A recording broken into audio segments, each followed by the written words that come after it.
Hi, I'm Kendall, SDP's Man on the Street, and we're going to meet Samantha at the Central Valley Regional Center to look at frequently asked questions about the self-determination program.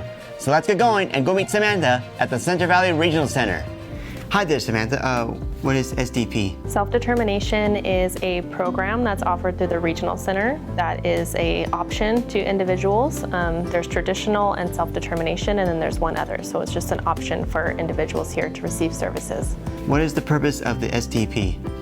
The purpose of SDP is to give more flexibility and honor choice. So there's things that the Regional Center can't fund traditionally. So it's just to give people a little bit more flexibility in the services and supports that they choose. What is the service covered under SDP? Department of Developmental Services, DDS, has certain categories of services that are covered by SDP, and they all start with person-centered planning and what's important to someone and what they need to implement their goals. Who is eligible for this program, the SDP?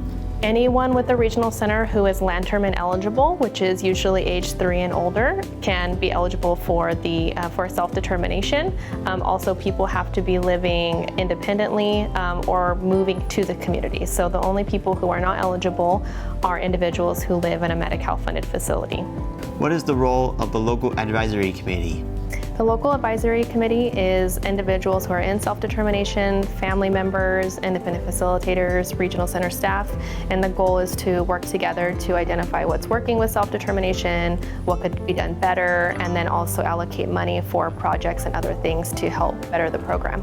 Is there any required training to use SDP? No, there's no training. The only requirement is the orientation. So that is offered monthly with CVRC, or the State Council on Developmental Disabilities offers them daily. What is the role of the CVRC case manager for SDP? The role of the case manager is very similar to what the case manager role would be in traditional. They're still required to meet with you every year for the IPP, obviously talk to you about any services supports you might need, and they will also be there with you at all the meetings regarding self-determination. What is an independent facilitator? An independent facilitator is a unique role to self-determination. They operate sort of as an advocate in the self-determination program, and they do a variety of roles. What is often misunderstood about SDP?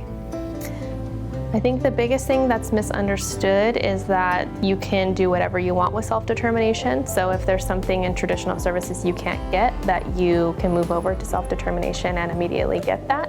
But that is not always the case. It goes back to person-centered planning and those laws and compliance that I mentioned before from DDS. Thank you. Thank you, Kendall. I hope that answers a few questions you might have about the self-determination program.